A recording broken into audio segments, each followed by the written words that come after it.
Hi viewers, welcome to our channel. Victory Venkatesh గారి హీరోగా అనిల్ రావిపూడి గారి దర్శకత్వంలోని ఫ్యామిలీ ఎంటర్టైనర్గా తెరకెక్కిన సినిమా సంక్రాంతికి వస్తున్నాం.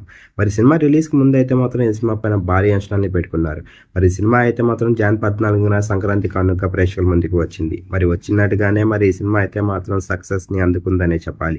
మరి సంక్రాంతి బడిలో రిలీజ్ అయిన ఈ సినిమా ప్రేక్షకులందరినీ అయితే మాత్రం చాలా బాగా ఆకట్టుకుంటుంది. మరి ప్రస్తుతానికి విజయవంతంగా 3వ రోజుని కూడా పూర్తి చేసుకుంది సంక్రాంతికి వస్తున్న సినిమా. మరి 3వ రోజుకి సంబంధించిన కలెక్షన్ విషయానికి వెళ్తే 2 తెలుగు రాష్ట్రాలతో పాటు వరల్డ్ వైడ్గా కూడా సాలిడ్ కలెక్షన్స్ని రాబట్టాడు 3వ రోజు కూడా. మరి 3వ రోజు ఈ సినిమా అయితే మాత్రం వరల్డ్ వైడ్గా 20 కోట్లని వసూలు చేసింది. మరి సాలిడ్ కలెక్షన్స్ని రాబడుతుందని చెప్పాలి రోజు రోజుకి సంక్రాంతికి వస్తున్న సినిమా. మరి ఈ సినిమాలోని వెంకటేష్ గారికి జోడీగా ఐశ్వర్య రాజేష్ అలాగే మీనాక్షి చౌదరిలు హీరోయిన్స్గా నటించారు. మరి ఈ సినిమా కనుక మీరు చూసినట్లయితే సినిమా ఎలా ఉంది, వెంకటేష్ గారికి ఎలాంటి విజయాన్ని ఇచ్చింది, మరి ఈ సంక్రాంతికి ఈ సినిమా మంచి విజయాన్ని అందుకుందా లేదని మీరు అనుకుంటున్నారు కింద కనిపిస్తున్న కామెంట్ బాక్స్లో కామెంట్ చేయండి. ఈ వీడియో కనుక మీకు నచ్చినట్లయితే లైక్ చేయండి, షేర్ చేయండి. మరిన్ని ఇంట్రెస్టింగ్ అప్డేట్స్ కోసం చూస్తూనే ఉండండి అవర్ ఛానల్.